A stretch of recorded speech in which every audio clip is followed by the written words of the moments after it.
Production.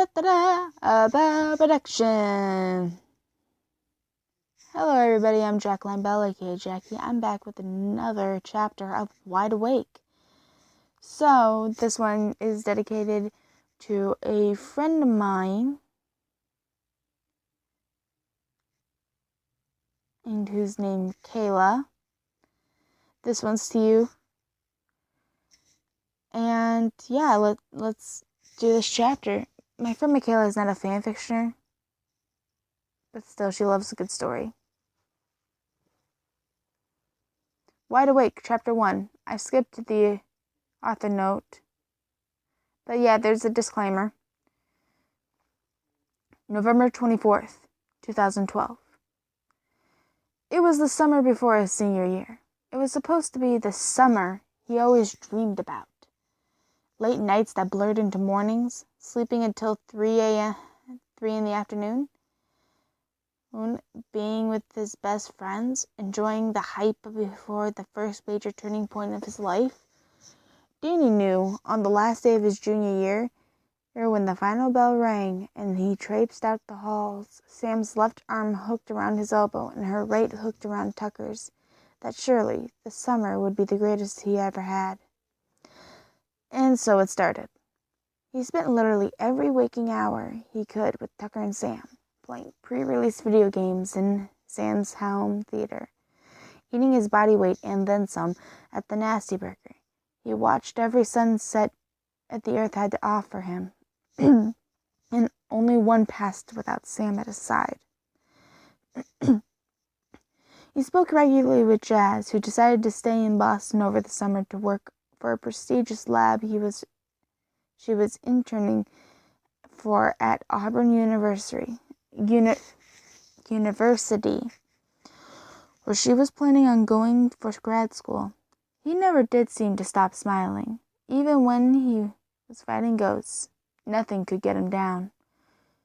The first report came mid-June, just 2 weeks after school ended. It was completely random and strange. A last-minute story at the 6 o'clock news. Danny was heading out the door at the time, and just happened to pass by the living room, where his parents were engrossed in the television. He glanced at the screen where a female anchor was settled behind the desk, speaking gravely into the camera. He was just about to close the front door when her words reached him. To be a flesh-eating humanoid entity on the loose. He jerked back so suddenly as he almost certain he gave himself whiplash. In an instant, he was in the living room, clutching the arm of the couch as he stared in disbelief at the television screen. Raw footage of what happened to him to be a man thrashing about down in the middle of a suburban street played as the anchor spoke. As you can see, it appears to be a man. Eyewitnesses claim that the man was incredibly agitated, vomiting what they believed was blood, and whenever someone would reach out to assist him, he lashed out and bit them. The anchor's voice finally betrayed her emotions as the screen flickered back to the live shot out of her sitting on the news set, staring at the camera in utter disbelief. I don't... Zombies! Jack said robustly as Mandy turned the television off, cutting the end of the story off as well. Oh, Jack, Maddie tutted it and shook her head. She stood quickly, clearing their dinner dishes off of the coffee table, heading into the kitchen. Honestly, people get so freaked out over the littlest of things. I'm sure some kind of blood vessel in his brain burst or something. Danny chewed the inside of his cheek. He was just about to ask how real the possibility of a zombie apocalypse was when his phone rang. All the worries vanished the moment he saw Sam's name lit up on the screen. Within a month, 75 other news stories reporting zombie-like behavior in people from all over the country cropped up the same news channel alone. Danny was sure there would have been more had the electricity not been shut off. In those 4 short weeks, the disease, which scientists believe started with a new strain of mad cow disease, had affected 60% of the population in America alone. Amity Park was one of the last few cities to remain untouched by the disease. While most used the borrowed time to stock up and prepared for the oncoming onslaught, a few seemed deluded into believing that they were protected by the ghosts that haunted the place. Of course, they were proven dead wrong faster than anyone dreamed imaginable. After 2.5 weeks of merely watching, it became apparent that the disease was spreading faster than the plague. Danny quickly established an escape plan for himself, Sam Tucker, and their families. He would take them into the mountains.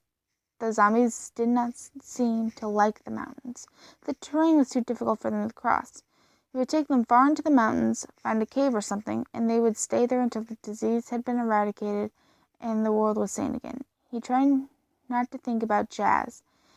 He imagined her safety stored away in the basement of the lab she worked in, waiting the disease out like he would be soon doing. Too. Of course, he would have expected his plans to completely blow up in his face. They normally did. Looking back on it, he was unsure why he ever believed this plan would work. He never learned. It was the night before he meant to put his plans into action. He was sleeping fitfully, unsure of his half-sleeping state or whether or not the blood-curdling screams he heard was real or a dream. It was becoming all too much for him to handle. His dreams were incredibly vivid, when suddenly it was becoming roughly shaken awake. His vision was blurred and groaned as his senses slowly sharpened. Danny, his mother's voice was panicked. He snapped to attention at the sound, his skin suddenly crawling. "You have to go. Now." "Mom, what? Don't!" she shrieked. She was yanking him up by his shirt, glancing around the room in a complete frenzy. He noticed a thin sheet of sweat across her brow and a dim glow of his analog clock, which was currently read 4 o'clock in the morning. "You need to get out of here, right now. Tell me what's going on." Danny seized his mother's elbows and held her. She was forced to look at him and was shocked to see tears streaming down her face. "Mom? Sweetheart?" Her voice was so soft, Danny felt his stomach churning. Your father." "No." Danny shook his head, the realization of what was happening dawning on him. "Please." "I'm so sorry, baby," she whispered, cupping his face in her hands. "He's in our bedroom, but I don't know if—" "Don't." He heard his voice waver. "I don't want to know." "You need to leave," Maddie repeated, stroking his cheekbone with the pad of her thumb. "I'm not leaving you here with him." And Danny shouted. She went, "What do you think I was gonna up and leave while you stayed here and hung out with She was holding her left forearm out. His eyes were drawn to a tattered hole in the fabric of her jumpsuit, beneath which sat several gaping, bleeding holes in her flesh, about the size and shape of his father's teeth. "He bit me," she whispered. Danny felt his knees buckle. He hit the ground in a solid thump, and he didn't look up when his mother sank to the ground before him. "Danny, listen to me, okay?" Her hands were on his shoulders, his neck in his hair. She pulled his head forward and rested her forehead against his. "Be brave, Danny. Be strong. Your father and I love you so much. We will always love you." Tears were flowing freely down his face. He felt as if he had risen out of his body and was floating up by the ceiling, watching the scene below unfold with a distinct air of detachment. "I don't understand. When did Dad—" he choked. "I don't know, baby. I don't know." His mother's voice was soothing. Danny closed his eyes, doing everything he could to memorize the way her voice sounded. Distantly, on the other end of the house, he heard a terrible pounding sound, and if someone was beating their fists against a wooden door. "I don't know how much time I have left. I need to end this." Danny jerked away from her in horror. "What do you mean, end this?" he choked. Her face suddenly became a mask of determination. "I will not become a monster," she growled. "Nor will I allow my husband to become one. I will do what is necessary to ensure this." He was stunned. "You have to go now," Maddie said. Pulling him to his feet, she turned and seized his backpack, dumping the contents out of his bag onto his bed, and hurrying around to the chest of drawers. "I wish we had more time, my love, but I can't risk waiting. Not when the turnaround time varies so drastically." She explained as she dumped armfuls of clothes into the backpack. As she struggled to get the zipper up, Danny seized his cell phone from his bedside table, shoved it in his pocket of his basketball shorts he had fallen asleep in. He looked up to find her smoothing the creases down, handing the bag over to him. He took it and slung it across one shoulder before lurching forward and enveloping her in a bone-crushing hug. She returned the hug with as much force as she could muster, letting him linger. Tears stung his eyes as they fell down his face. He quickly wiped them away as his mother released them, sniffling violently as she wiped away her own tears. "Go," she shooed him toward the bedroom door. Danny stayed frozen at the spot. "Mom, what is it? I need to tell you something. Anything. I'm Danny Phantom." She was silent. He closed his eyes and made the change, keeping them closed after the rings had vanished. He opened them experimentally to find her gazing at him with a mixture of incredible sadness and extreme shock. "I'm sorry I didn't tell you sooner," he said, glancing down at his boots. I knew you guys hated him. I was afraid that if you found out that we were the same person, you would hate me too. There was nothing you could ever do that would make me or your father hate you," she said, her voice shaking in conviction. "I'm so proud to call you my son. You both are. Maybe you could find a way to end this madness." She gave him a soft, hearted half smile. "I love you, Mom," Danny whispered.